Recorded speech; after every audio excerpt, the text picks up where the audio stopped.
So it's the fourth step that everybody has the problem with intellectually, you see. Not spiritually, but intellectually people have trouble with it. So I always say that the mind is not the instrument we're using here, because the mind will be too skeptical. The mind will say, this is ridiculous. What do you mean everything happens for a reason? That can't possibly be so. So when we're saying things like everything happens for a reason, and that there is spiritual purpose behind whatever is happening, we're really asking people to simply be open to that possibility, because we really don't know the reason. So it's not a matter of finding the reason. It's a matter of saying, all right, maybe it's possible that everything does happen for a reason. Perhaps it is. Let me try that on. Let me see if that would make me feel different if I open my mind to that possibility. Just be willing to be open to that possibility. And through our experience over the years, we have found that that's the key. The key is simply to try it. And if it works, it works. And that's all I'm interested in. And I've been doing this now with Joanne for 15 years, because we work as a partnership. We work together. And in the 15 years that we have given these tools to people, very, very simple tools, a worksheet, for instance. We give them the worksheet and they write it out. Very skeptical. This can't work. This can't work. And then when they do it, very shortly after, I feel different. Why do I feel different? And I say, does it matter? It doesn't matter that you feel different or why you feel different. What matters is that you do. You feel different. And the other thing that we've discovered is that that change is permanent. Got an itch in my ear. Because we have followed people up afterwards. After we've done a workshop, for instance, after we have followed people up after our workshops to see whether that change is permanent. And invariably it is. They say, yeah, I still feel good. I still feel okay with that situation. Yeah, it happened, but you know what? I feel peaceful about it now. Why is that? Well, you just do. And so willingness is the only thing that we ask people. And we suggest that you take an attitude of fake it till you make it. And by that I mean just be open and say, all right, well, I don't have to believe it, but I'll try it and see what happens. So fake it till you make it is really the answer to any skeptic. And I always say there's no more skeptical a person than me, because my mind says, this is crazy. What a crazy idea. But my spiritual intelligence knows that it's true. And what I mean by spiritual intelligence is that part of us that knows the truth of who we are. It knows why we're here. It knows the purpose for which we came into the human experience. Our mind doesn't, because that's part of our human self. And our human self is here by agreement to forget about the spiritual reason why we're here. Otherwise, we wouldn't play the human game. So we forget, and that's part of the agreement. But our spiritual self never forgets. And when we're using these tools, we are invoking our spiritual intelligence to help us. I call that secular prayer. Secular prayer is a way of asking the universe, whether that's for you, God, or Jesus, or Buddha, whomever. It's a form of prayer, of saying, help me see, or help me be willing to see the perfection in this situation, whatever that is. Help me see it. Here there are two questions that is coming out. First, you're talking about how do you understand the person, human, yeah? It's something that we call anthropology. Yeah?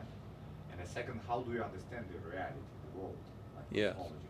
So, talking about this question, about the person, what is your vision of construction, your anthropology, your vision of how the person is constructed? What does it have? Because there is many points of view, and depend on how do you understand the person. It's depend on this you develop your You mean as how to treat as a human being? yes. I mean, So the question, how do you see what is human for you, what is person for you?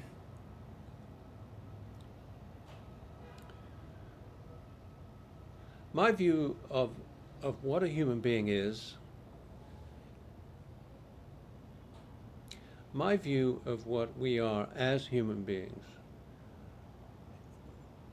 in one sense, it's in two parts.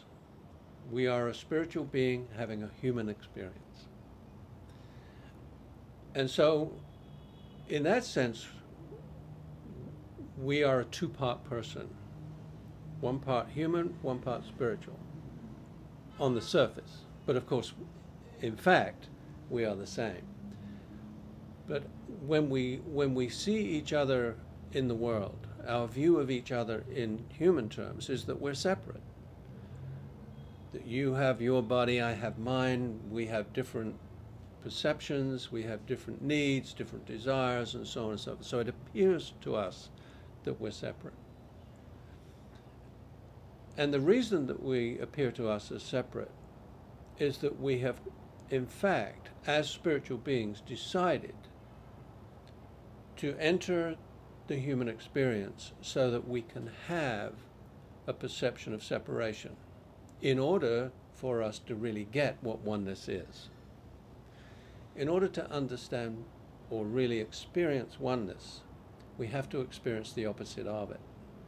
So where better to come than planet Earth to experience separation? And so our whole game, in one sense, is to say, okay, I'm in this wonderful place of oneness, but I really want to know what that is. So you go to your spiritual guides and you say, let me go down to planet Earth and discover what it feels like to be separate. Then I'll know what oneness is. And they say, yes, that's good, but you must forget when you go down into the human world that you will forget about this world. Otherwise, you wouldn't really experience the separation. So that's the human game that we're playing. So, yes, on the one hand, we're the human who has forgotten who we are, but there's also this spiritual part of us that has not forgotten. And at certain points in our life, nodal points, those two parts come together and we begin to remember. The human being begins to remember that we're not separate, that we are in fact one. And that's when we start to wake up. And my experience is that people tend to wake up at about halfway through their life. And at about 45, 50, that's when most of the people come to my workshops, from 45 on to 95, to discover the awakening process, to deepen into the awakening process of who we really are. I am this human being, but I'm more than this human being. And that's the awakening process that we're helping to nurture through radical forgiveness.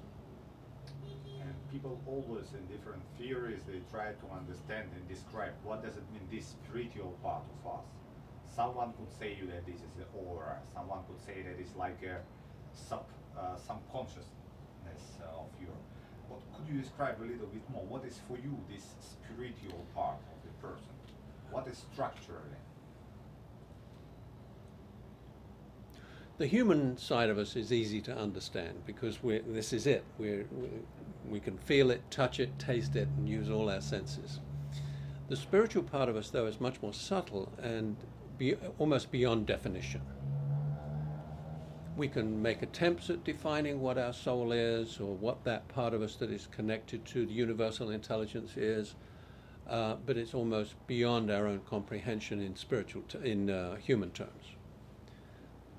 The way I like to explain it is in the form of the way I like to explain the difference is between our mental intelligence, our emotional intelligence, and our spiritual intelligence. So our mental and emotional intelligences are human attributes. It's the human side of us. But our spiritual side is that part of us, as I said earlier, that knows who we are. And if you want to call that your soul, that's fine. But it's spiritually intelligent. But which substract it has? For example, when a person tries to explain what does it mean, like a normal intelligence or emotional intelligence, they would say that the brain is a substract of that. So brain creates like our emotions, our perception, memory, and so on. So could you tell what is for you the substract of base of spiritual intelligence? Could we touch it some way or describe it as a reality? Okay. The difference between mental and emotional and spiritual intelligence is this. Mental intelligence and emotional intelligence are specific to us as human beings because they are located within our physical and emotional structure. Emotional intelligence, on the other hand, I believe, is a collective consciousness. It's not just what I have or what you have. It's something that we all share, but that we can all individually tap into that part of us. And so the analogy would be that our spiritual intelligence is like a radio transmitter or like the internet, and that I have a receiver in my beingness. It's in my spiritual body, not in